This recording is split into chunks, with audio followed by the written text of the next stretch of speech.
In this video, we are going to look at the different attacks which can use or which can exploit the vulnerabilities or the weaknesses in the HTTP protocol or the HTTPS protocol. But first, let's see what is the normal behavior of HTTP protocol, or how does HTTP protocol work in normal situations.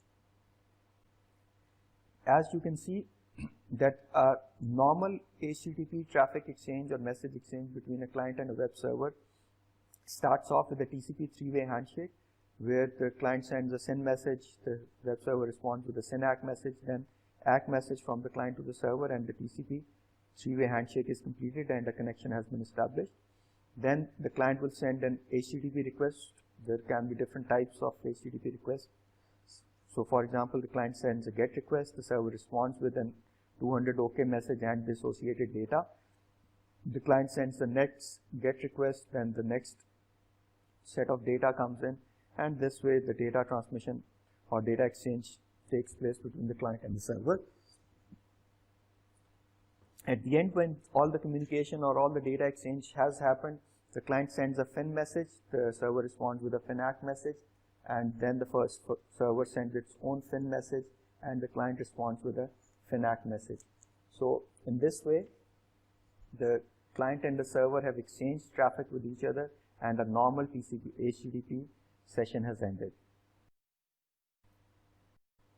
However, the clients or the attackers can use zombies to send a large amount of HTTP traffic towards the HTTP servers, and the servers can be overwhelmed or the servers can be choked because of this traffic. How we can defend against this traffic, or what are the defense mechanisms that we can implement? We can have the HTTP flood source authentication, we can have the HTTP source traffic measurement, or we can use URI monitoring or URI source fingerprint learning. These are the different mechanisms which can be implemented to protect our HTTP servers against the attacks. Let's take a look at these defense mechanisms one by one. First of all, the HTTP flood source authentication.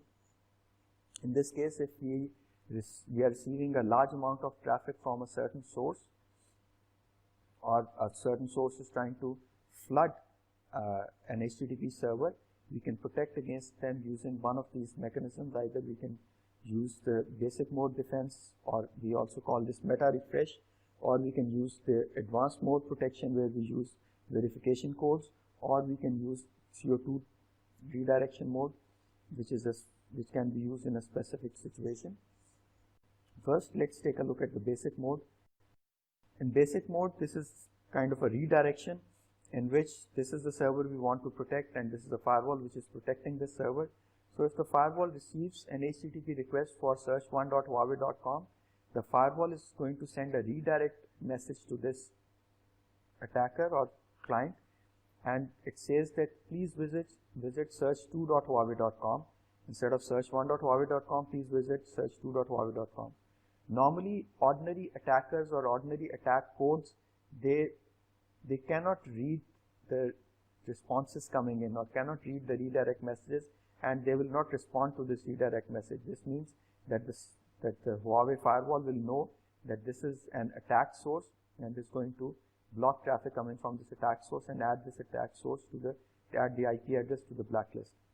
However, if it's a real client, a regular web browser, a normal web browser, the moment it receives a response to send a request to search2.huawei.com, it is going to send a request to search2.huawei.com, and this is going to confirm to the firewall that this is a real source or this is a real browser sitting on the other side.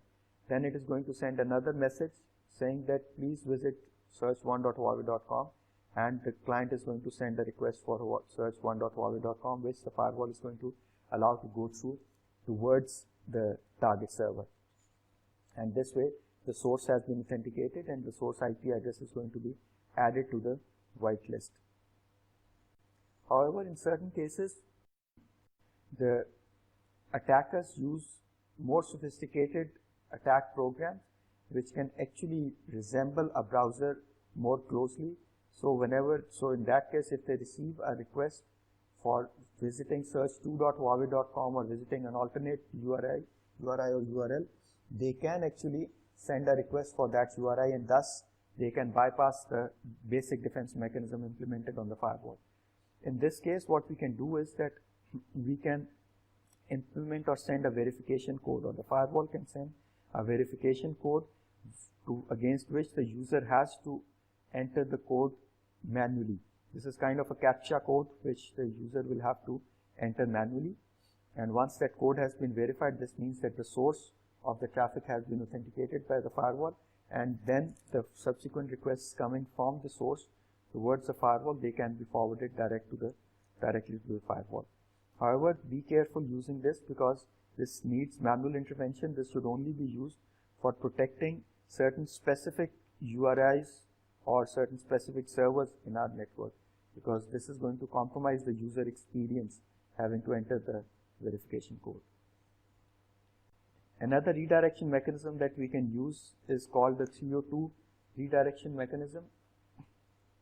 In this mechanism, this mechanism is generally used if the requested web page and the images on that web page are not residing on the same server.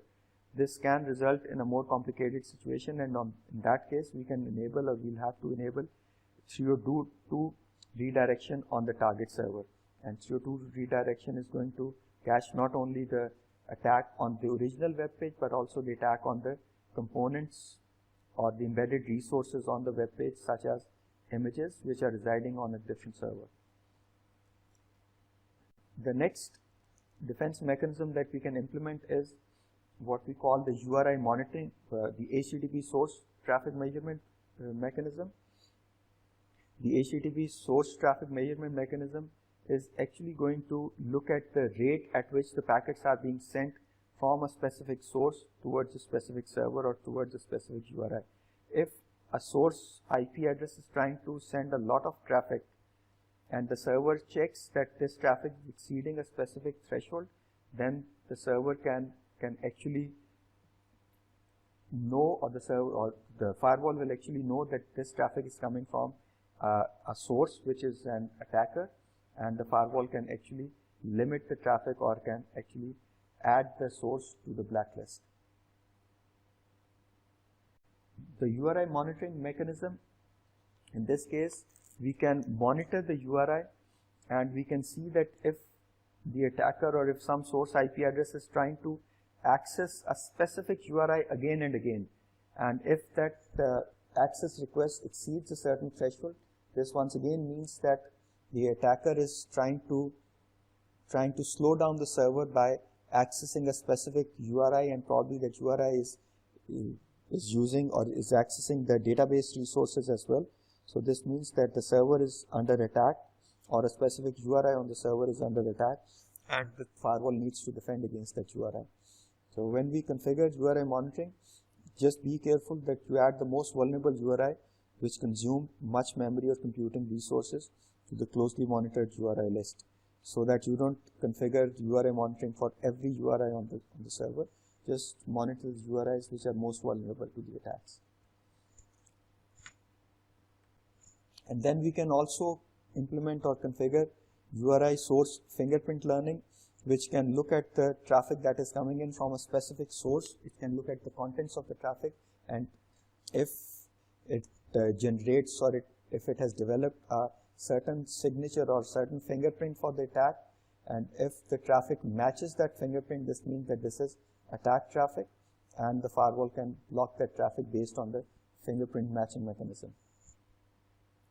The last attack and defense mechanism that we need to understand related to HTTP is called the slow post or the slow header attacks. The slow post or slow header attacks are targeted at HTTP servers where the client or the attacker tries to send a post message, or is using a post mechanism, post request, where it is trying to post something to the server. However, it is not sending enough data, or it is the length of the post packet is large. However, it is not sending the actual data, and the server keeps waiting for the data to come in, keeps waiting for the post data to come in, which never comes. And the HTTP session is kept open, or HTTP connection with the server is kept open for a long time. Slow header is also similar, where the client sends a HTTP header, but it does not send a terminating character, and the server keeps waiting for the terminating character, and the connection is kept open till the terminating character is received. In both the cases, the resources on the server are consumed and the server performance is slowed down.